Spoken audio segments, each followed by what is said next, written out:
दिल्ली में 100 अटल कैंटीन शुरू। 5 रुपए की थाली में क्या क्या मिलेगा और कितना होगा खाना। दिल्ली की भाजपा सरकार ने एक और चुनावी वादा पूरा करते हुए पूर्व प्रधानमंत्री अटल बिहारी वाजपेयी के जन्मदिन पर राजधानी में अटल कैंटीन की शुरुआत की है। गुरुवार से 100 अटल कैंटीनों में 5 रुपए में पौष्टिक भोजन मिलेगा, जिसकी वास्तविक लागत लगभग 30 रुपए है। प्रति थाली करीब 25 रुपए की सब्सिडी सरकार देगी। शहरी विकास मंत्री आशीष सूद के अनुसार कैंटीनों का संचालन Delhi urban shelter improvement board करेगा और जरूरतमंदों को पहले आओ पहले पाओ के आधार पर भोजन उपलब्ध कराया जाएगा। दिल्ली में बने 13 नए जिले, अधिसूचना जारी। आम लोगों को क्या होगा सीधा फायदा। दिल्ली में प्रशासनिक सुधार की दिशा में बड़ा कदम उठाते हुए राजधानी में अब 13 राजस्व जिले अस्तित्व में आ गए हैं। अधिसूचना जारी होने के साथ ही राजस्व जिलों और नगर निगम जोन की सीमाएं समान कर दी गई है। मुख्यमंत्री रेखा गुप्ता ने इसे वर्षों पुरानी समस्या का समाधान बताया। नई व्यवस्था में सभी जिलों में मिनी सचिवालय बनाए जाएंगे, जिससे एक ही छत के नीचे सरकारी सेवाएं मिलेंगी। उपराज्यपाल वी.के. सक्सेना की मंजूरी के बाद लागू यह बदलाव शासन को अधिक सरल, पारदर्शी और प्रभावी बनाने की दिशा में अहम माना जा रहा है। GRAP 4 हटते ही दिल्ली के स्कूलों में हाइब्रिड लर्निंग खत्म। कक्षा 6 से 9 और 11 अब पूरी तरह ऑफलाइन। 2023 में सिर्फ 5, इस साल 2200 अवैध बांग्लादेशी दिल्ली से वापस भेजे गए। जानिए कार्रवाई कैसे तेज हुई। दिल्ली में अवैध रूप से रह रहे बांग्लादेशी नागरिकों के खिलाफ वर्ष 2025 में कार्रवाई तेज कर दी गई है।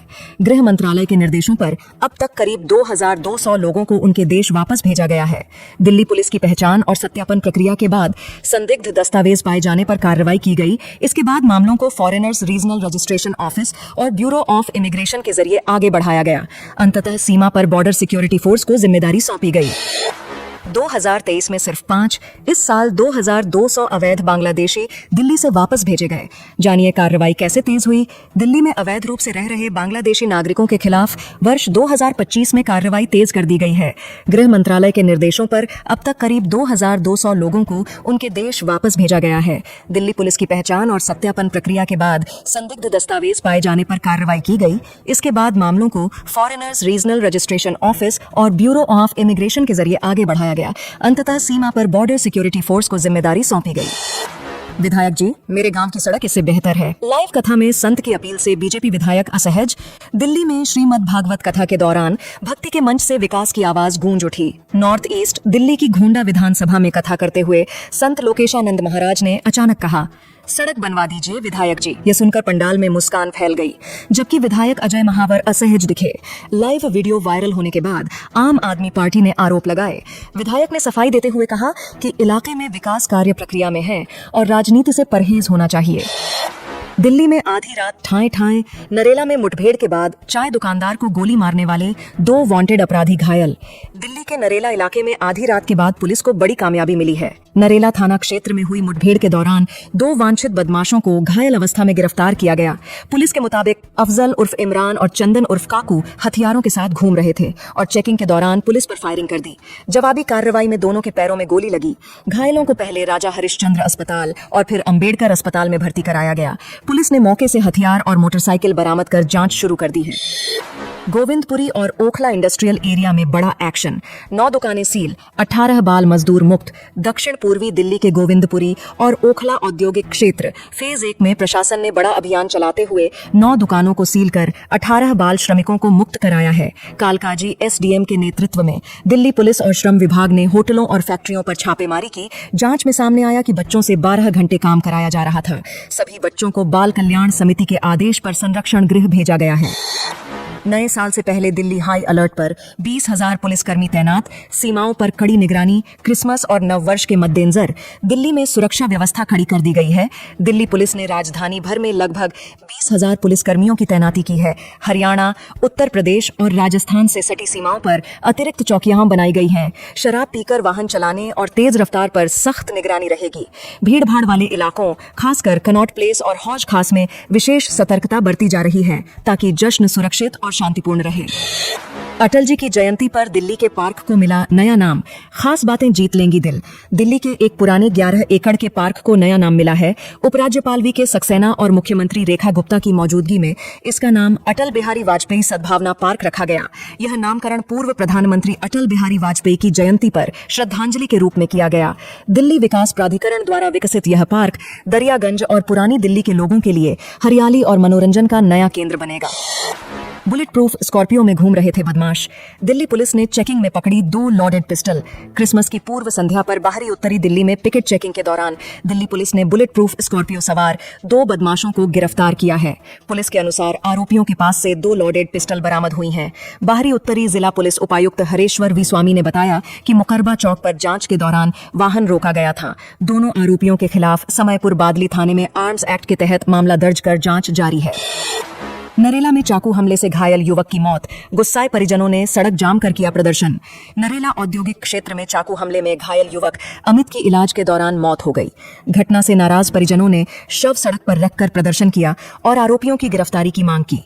जाम की सूचना पर दिल्ली पुलिस के वरिष्ठ अधिकारी मौके पर पहुंचे और समझाइश के बाद स्थिति शांत कराई।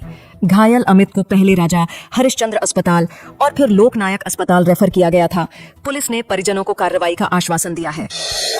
दिल्ली मेट्रो का बड़ा विस्तार, 3 नई लाइनें और 13 स्टेशन को मिली केंद्र की मंजूरी। मोदी कैबिनेट ने दिल्ली मेट्रो के विस्तार को मंजूरी दे दी है। केंद्रीय मंत्री अश्विनी वैष्णव ने बताया कि इस परियोजना पर करीब 12,015 करोड़ रुपए खर्च होंगे। फेज 5 के तहत 3 नए कॉरिडोर और 13 स्टेशन बनाए जाएंगे। प्रधानमंत्री नरेंद्र मोदी ने कहा कि इससे राजधानी के बुनियादी ढांचे को मजबूती मिलेगी और आवागमन आसान होगा। यह परियोजना दिल्ली मेट्रो रेल कॉरपोरेशन के नेटवर्क को और विस्तृत करेगी। दिल्ली में धूल पर लगेगा ब्रेक। ई रिक्शा पर लगेंगी खास नैनो स्प्रे मशीनें। अनधिकृत कॉलोनियों की गलियों में उड़ती धूल से होने वाले प्रदूषण पर काबू पाने के लिए दिल्ली सरकार माइक्रो स्तर पर नई योजना पर काम कर रही है। इसके तहत ई रिक्शा पर लगने वाली नैनो स्प्रे मशीनों का ट्रायल कराने के निर्देश नगर निगम दिल्ली को दिए गए हैं। संकरी गलियों में बड़ी मशीनें संभव न होने के कारण यह विकल्प चुना गया है। ट्रायल सफल रहने पर इन मशीनों की खरीद की जाएगी, जिससे धूल प्रदूषण को प्रभावी रूप से नियंत्रित किया जा सके। अटल कैंटीन को लेकर एएपीपी का आरोप, बोले वाजपेयी जी की आत्मा रो रही होगी। आम आदमी पार्टी ने दिल्ली की मुख्यमंत्री रेखा गुप्ता सरकार पर अटल कैंटीन को लेकर फर्जीवाड़े का आरोप लगाया है। पार्टी नेता सौरभ भारद्वाज ने सोशल मीडिया पर वीडियो साझा कर दावा किया कि सरकार ने 100 कैंटीन की बात कही, लेकिन सिर्फ 45 की सूची दी। अटल बिहारी वाजपेयी के नाम पर शुरू योजना को लेकर आम आदमी पार्टी ने वादाखिलाफी का आरोप लगाया है। नई दिल्ली रेलवे स्टेशन पर नई पार्किंग सुविधा शुरू, पिक एंड ड्रॉप शुल्क में राहत। नई दिल्ली रेलवे स्टेशन के अजमेरी गेट की ओर नई पार्किंग व्यवस्था गुरुवार से शुरू हो रही है। भारतीय रेल ने बढ़ती भीड़ को देखते हुए पार्किंग क्षेत्र दोगुना किया है और पिक एंड ड्रॉप शुल्क में राहत दी है। नई दिल्ली रेलवे स्टेशन पर अब सामान्य, प्रीमियम और व्यावसायिक 3 तरह की पार्किंग होंगी। 8 मिनट तक पिक एंड ड्रॉप निःशुल्क रहेगा। जाम होने पर ठेकेदार पर जुर्माना लगेगा, जिससे यात्रियों को सुगम आवागमन मिल सके।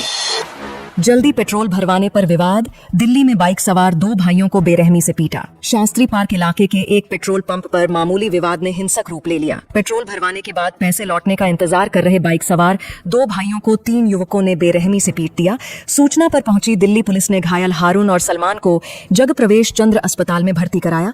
पीड़ित की शिकायत पर मामला दर्ज कर लिया गया है। पुलिस आरोपियों की तलाश में छापेमारी कर रही है। दिल्ली की सीएम रेखा गुप्ता ने किया मेट्रो सफर, महिलाओं से की खुलकर बातचीत। दिल्ली की मुख्यमंत्री रेखा गुप्ता ने गुरुवार को मेट्रो में सफर कर महिलाओं से सीधा संवाद किया। लेडीज कोच में सीएम को देखकर महिलाएं खुश और हैरान नजर आईं। कई ने उनके साथ सेल्फी भी ली। यात्रा के दौरान रेखा गुप्ता ने महिलाओं की रोजमर्रा की समस्याएं सुनी और समाधान का भरोसा दिलाया। उन्होंने यात्रियों को अटल कैंटीन योजना की जानकारी भी दी। ट्रैफिक जाम के कारण सीएम ने दिल्ली गेट से लाजपत नगर तक दिल्ली मेट्रो रेल कॉरपोरेशन की सेवा ली। पत्नी की हत्या कर खुद ट्रेन के आगे कूदा पति। दिल्ली में सनसनीखेज मामला। दिल्ली के विवेक विहार इलाके में एक दिल दहला देने वाली घटना सामने आई है। पुलिस के अनुसार एक व्यक्ति ने कथित तौर पर पत्नी की गला घोंटकर हत्या की और बाद में ट्रेन के आगे कूदकर आत्महत्या कर ली। दिल्ली पुलिस ने बताया कि पोस्टमार्टम में हत्या की पुष्टि हुई है। महिला का शव छत पर मिला था, जबकि पति का शव रेलवे ट्रैक के पास पाया गया। दोनों को गुरु तेग बहादुर अस्पताल ले जाया गया, जहां उन्हें मृत घोषित किया गया। पुलिस मामले की जांच कर रही है। दिल्ली को जाम से राहत की तैयारी, 62 हॉटस्पॉट्स पर एक्शन प्लान तैयार। दिल्ली में ट्रैफिक जाम से राहत के लिए दिल्ली ट्रैफिक पुलिस और अन्य एजेंसियों ने शहर के 62 प्रमुख हॉटस्पॉट पर एक्शन प्लान तैयार किया है। योजना में अतिक्रमण हटाने, बस स्टॉप और पार्किंग स्थानांतरित करने जैसे छोटे लेकिन प्रभावी बदलाव शामिल हैं।